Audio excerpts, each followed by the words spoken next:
What's up, everybody? Welcome back to another edition of Stories with Mr. Ahamad. Thank you so much for joining me here in my home with my wife's personal library. It is always a pleasure to have you here listening to me talk about books.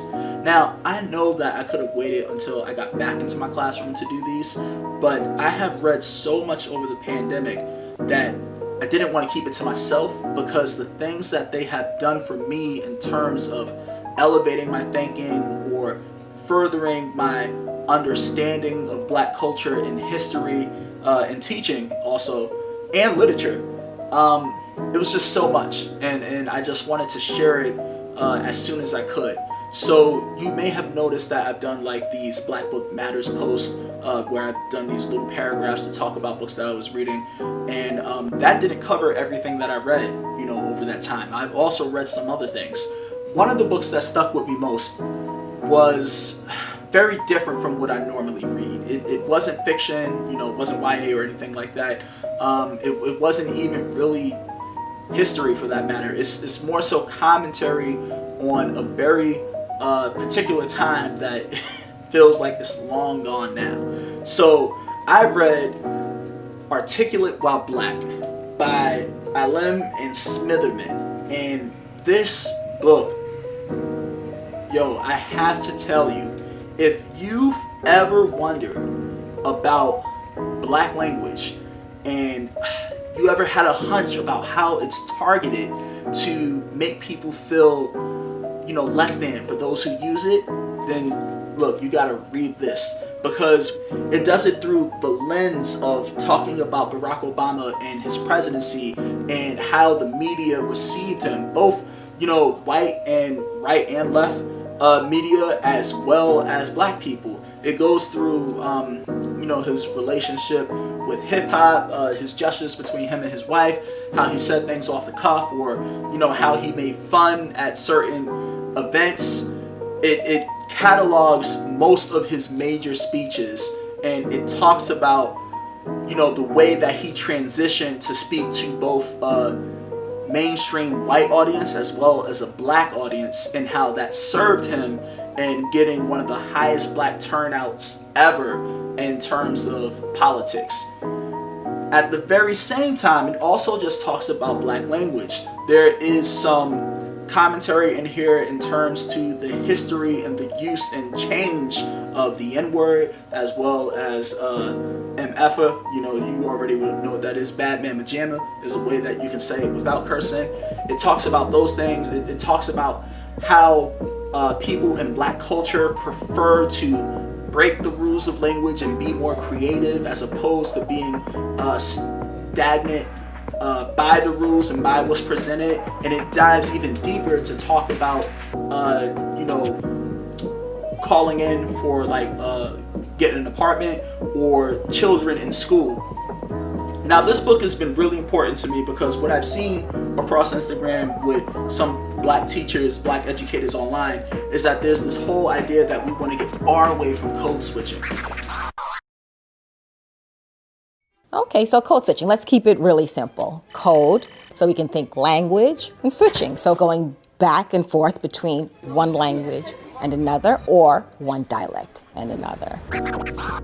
And that's what this book is. This book is talking about code switching, the why, and how it is possible to move out of that direction. Now, some people may be thinking, well, you gotta talk a certain way. You have to do this so you can make it. You have to do this so you can have access.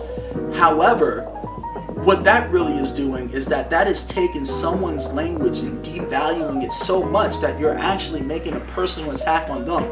If you're saying that the way that a child speaks or that someone else speaks is wrong, what makes you think that they're going to want to express themselves after that? If you're always saying, I don't like how you said that, or correcting them and things of that nature, it just puts them in a position to feel so much less than that they retreat, right? So when we think about how we want other people to come to the table, when we think about how we want other voices, the real question is, do we really? Because in order to have those voices at the table, you have to honor those voices and how they speak.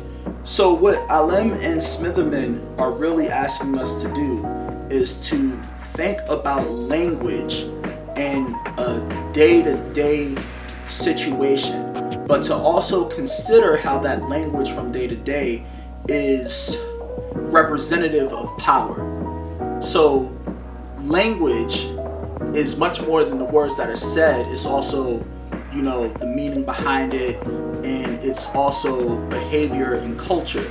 So to call, you know, standard English, to call English standard, first of all, any kind of standard, is a problem, because it makes the assumption that there is one right way to speak English, which has always been a problem for me, because, like, you know, if you had African Americans here for so long and you made it illegal for them to read and write, how are you going to be mad that they came up with their own language to communicate, right?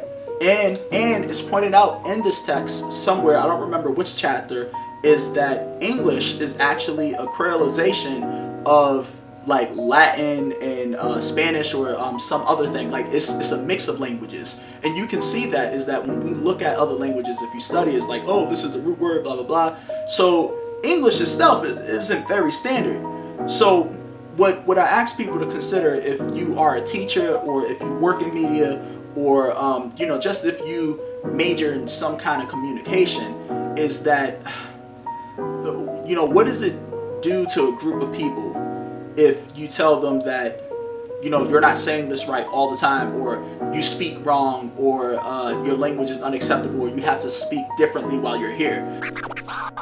But code switching often has higher stakes for Black people.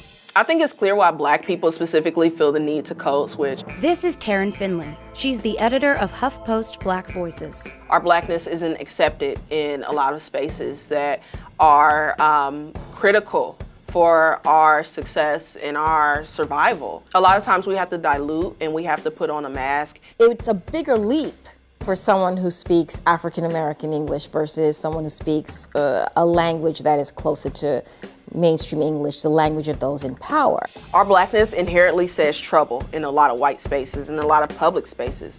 That's why so many people feel threatened and want to call the cops when they see a Black person doing something as benign as waiting for a business meeting to start in Starbucks.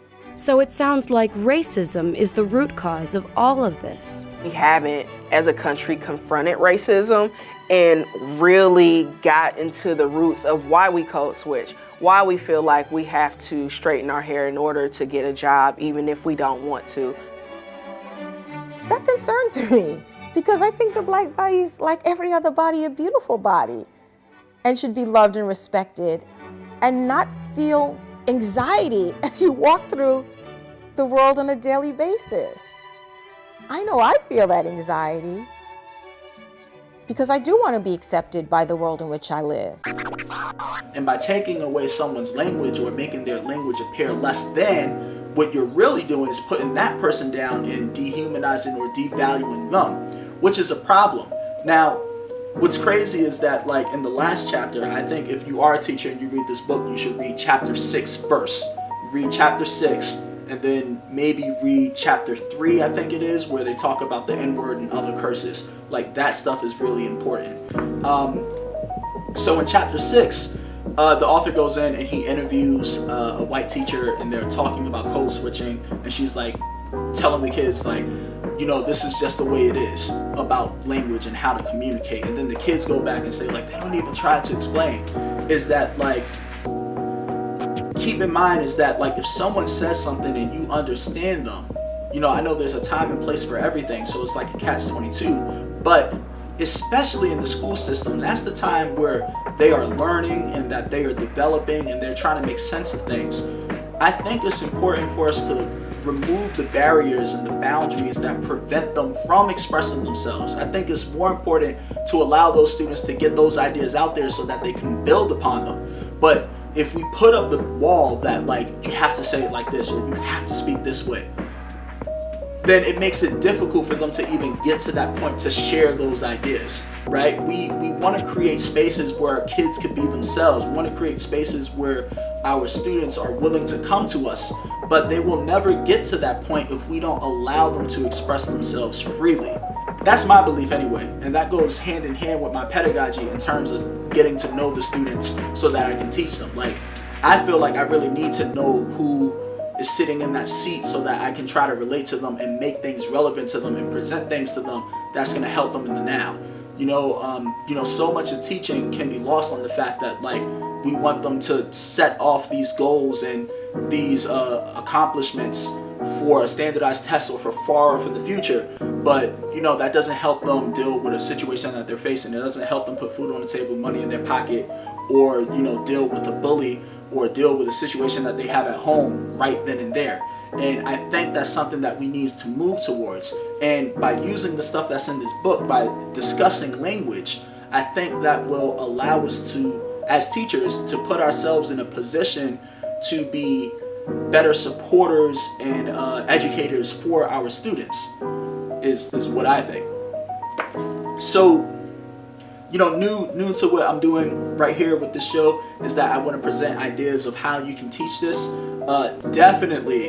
Definitely when they're doing the Obama speeches, have them watch the speeches, right? Have them listen to how he talks and how he enunciates things and how he goes through them. Because the swagger that Obama had, and the grace, like mixing those two, we're probably not going to see that in the White House again for a very, very long time.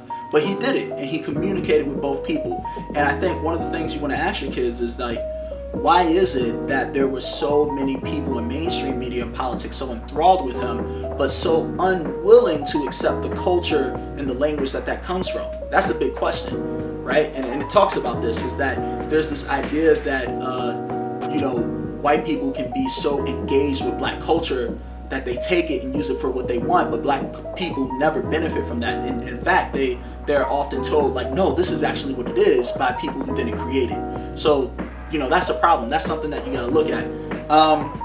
Definitely the Boondocks, right? Looking at that Martin Luther King episode and how they did things, or anytime Tom Dubois speaks, right, in comparison to Riley, right, or Granddad, the way that they talk to each other, that's all language, right? The way that they communicate.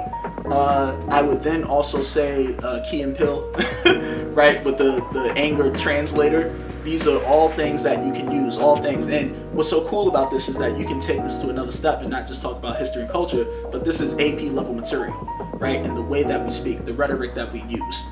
This is crucial stuff. So I hope that people read this, because you should, whether or not you're teaching or if you're working in communications, this is something that you should read just to broaden your understanding of how people communicate, because there's more than one way to do things. I think that people should read this, and I hope that they do, because I would like to envision a world where I have to code switch less. Because one thing about code switching, which I'll talk about more when I review another book, is that it's not just about language, it's a trade-off of yourself to assimilate. And I don't want people assimilating anymore. I don't want them to have to do that, especially our kids. We should be bringing them up in a position, and we should be setting them up for a world where they can be themselves no matter where they are. That's what I would like to see. So read it. Read this. Articulate While Black. Get into it.